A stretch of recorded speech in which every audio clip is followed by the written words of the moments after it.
Alright, hi everybody, and welcome back to another video. It has been a little while since my Game of the Year video, I think was the last time I recorded something. And today, I just wanted to get caught up on basically what my pickups have been since the beginning of the year. So, I've got a stack of stuff over to the side here that I'll go over. This isn't everything I've picked up since the beginning of the year, but this is either things that I have a story about or that I've played, and it's kind of a random assortment of stuff. There is other things that I just honestly haven't really put that much time into yet, or I don't feel like I have as much to say when it comes to those games. Um, but if you're curious of what they are, I can always do a follow-up video. Just let me know. And so I think we'll just get right into the pickups with the first one here. Kind of an interesting one. This is Twinby for the original Game Boy. And this is a Japanese version of Daytona Twinby, which is a vertical scrolling shooter for anyone that's not familiar with the series. And I wanted to get this one after watching a couple of videos. It's pretty impressive on the original Game Boy. I mean, it's not anything too surprising if you've played Twinby before, but these games are always a lot of fun. They're always charming. The music in them is really good. They're very cute, and honestly, I'm just kind of a sucker for shoot 'em ups. So when I've been looking for this one for a little while, and when a copy came up, even though it's not in like the world's greatest condition, but when one came up for a reasonable price, I jumped on it. And yeah, it's been a lot of fun so far. I love these Japanese Konami Game Boy boxes. They all have this kind of like red outlined white background theme. They're really nice. All right. Next one here, actually the next two, I actually haven't had too much chance to play for different reasons. One is Sydney Hunter and the Caverns of Death. So this is by Collector Vision Games, which most people probably recognize as the company that works a lot with / is partially owned by Gamester81 on YouTube, John Lester. And this is just kind of a Master System style or Super Nintendo style side-scrolling platformer action game. A little bit Metroidy, mostly action platformer, kind of an Indiana Jones vibe going on. The thing that was a bummer about this one is that I think they mentioned on their site that these should work in any of the reproduction systems, so things like the Retron 5. But this one hasn't worked for me on my Retron 5. That is what I have hooked up for Super Nintendo, Genesis, NES games. And I was hoping I'd be able to play this on that because it's hooked up to my HD TV and it would look pretty crisp. But unfortunately, it is not working. At least when I plug it in, I can't get it to recognize the cart. So I can plug in the Super Nintendo and play it that way. It's not a big deal. But I would have liked to have played it on the Retron if possible. It's just easier for how my current setup is. So overall, though, the game looks great. This is a nice, complete in-box copy. I wonder if I can pop it open here without doing too much damage to it. Should never say that live, but you get the cart in a nice bag there, and then they do include this manual with it, which is awesome. So, I mean, I like these packages, these kind of reproduction games, and I am looking forward to playing more, but I just haven't really sunk too much time into it because it won't play on my Retron. I got this for a great price, though. I think that they were clearancing them out over New Year's, and a complete copy was like $20 before shipping. So, yeah, that's hard to beat that for a complete in-box Super Nintendo, especially one for an interesting game. All right. Next one is going to seem random, and it's Mini Golf Resort on the Wii. And this isn't quite as random as you think. I'll admit, I love mini golf. I play mini golf a lot more than you might expect an adult grown man to play mini golf. I just think that it is a good blend of like the types of things that make game design interesting, like trying to combine technical, challenging course design with interesting visuals and spectacle, with a skill-based game that you can kind of work on and improve over time. So I'm a big fan of mini golf, and as a result of that, my partner and I we have been tracking down every mini golf game there are, or that is in existence. So the goal is to own every mini golf game that's out there. And when we came across this one, it looked pretty fun. We decided to pick it up. I haven't gone so far as to like make a list or anything yet of all the mini golf games, but it's just sort of an unofficial goal as we are looking around and coming across games that we haven't seen before. We'll pick them up if they're mini golf themed. And it's a nice sort of subset of collecting because really most of them aren't too expensive. I think there are a couple expensive weird mini golf games on like the links and things like that, but by and large, I mean, these are usually bargain bin games. And I have a lot of fond memories of playing some of the like janky mini golf games on the early Xbox Live Arcade. I forget the name of it now. I'm blanking on it, but there was one that was like sort of cosmically themed that I played a lot on the Xbox Live Arcade, and it was just like goofy fun. The physics were terrible, but that made it even more endearing. Yeah, these games tend to be like charming jank. So that was exciting to me. And next up here, we have a PlayStation VR game, and that is Polybius. If you haven't played Polybius before, you might be familiar with the developer Llamasoft's other games. The most notable of which is probably Space Giraffe, but they also did Attack of Mutant Camels. They also did a handful of other games. And one of the lead developers here is Jeff Minter, who is responsible for Tempest. So these all play like Tempest. They're very visually extravagant. There's a lot of stuff happening. It's sort of random. It's in your face. It's overwhelming. It's colorful. It's like Tron on acid, basically. But Polybius in VR is just an absolute trip. So you imagine playing Tempest. So you're sort of going down a tube on this all Tron lasery grid. And as you're traveling down, stuff is shooting by your face really, really quickly.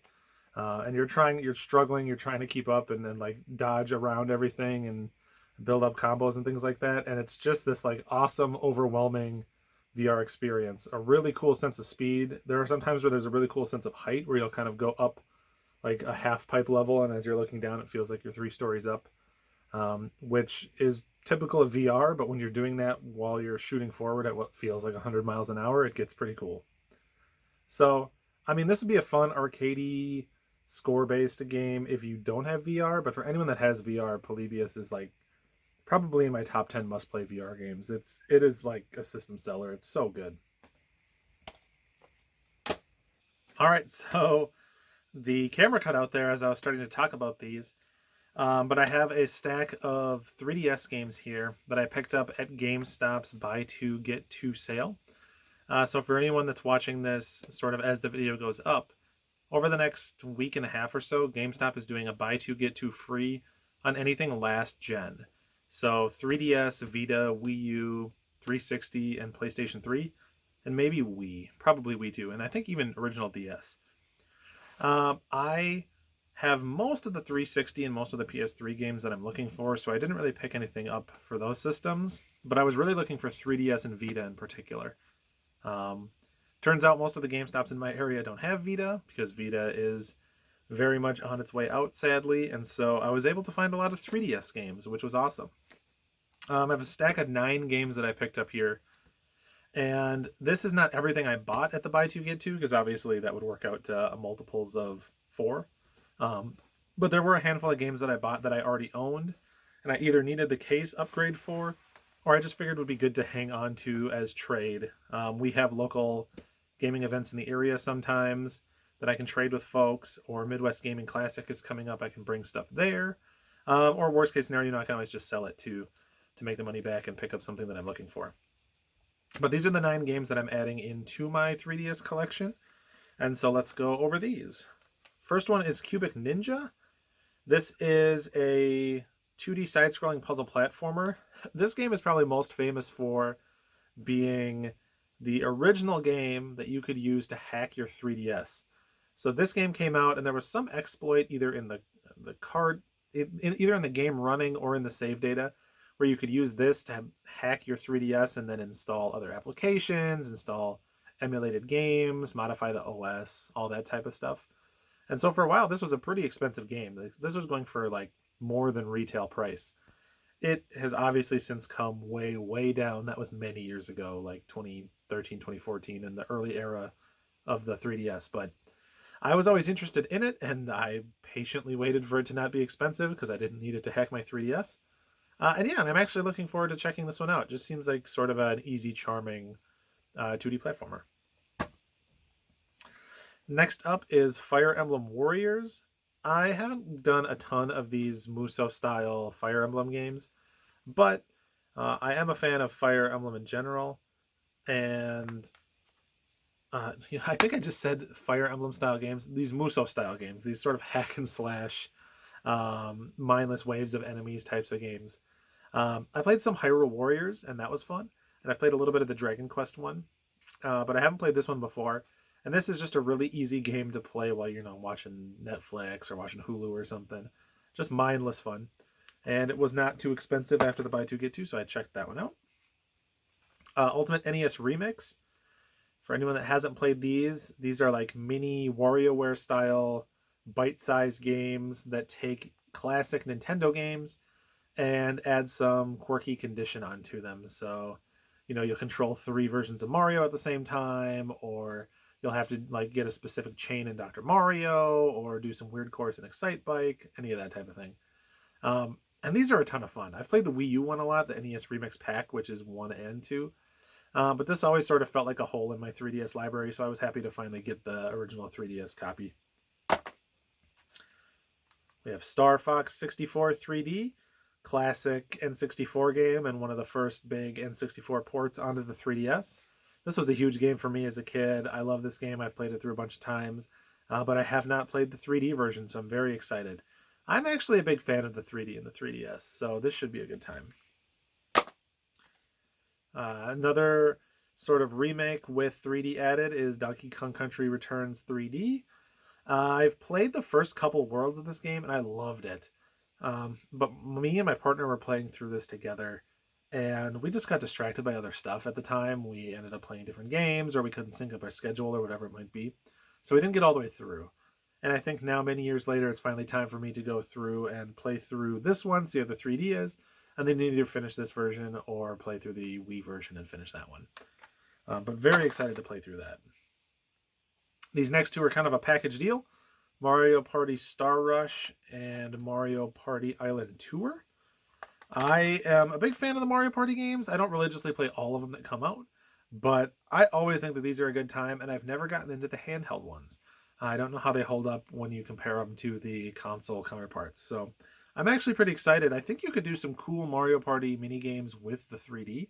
So I'm hoping that they take advantage of the 3D, because that should be a good time. Another one of those Muso-style games, Hyrule Warriors. I have played some of this on the Wii U. I got a decent chunk into it, but I have not played this new version, and I know that it has some new characters, some new story, things like that. So this will be another really good mindless game for me to check out while I'm kind of, dual screening with some other show or movie or something like that. And lastly is Harvest Moon Skytree Village. Until earlier this year, I had never played a Harvest Moon game. I had seen some Stardew Valley, and I actually had played a little bit of Rune Factory Frontier. Not a ton, though. But this year, I started playing For the List, which, for anyone that hasn't seen in previous videos, the list is just boiled down. It's basically some friends and I playing through a list of games we laid out sort of simultaneously and then talking about them together. But for the list, I got to Harvest Moon 64, so I've been playing through that, and I have been loving it. I am in summer of year 2, almost into fall of year 2. And yeah, just going around, tending to your crops, weeding your field, taking care of the animals, meeting different people, buying upgrades for your house, all that type of stuff is, it's just been really enjoyable. And I know that this is like old news to anyone that's been playing these types of games before. They're very, very popular, especially now with Stardew Valley.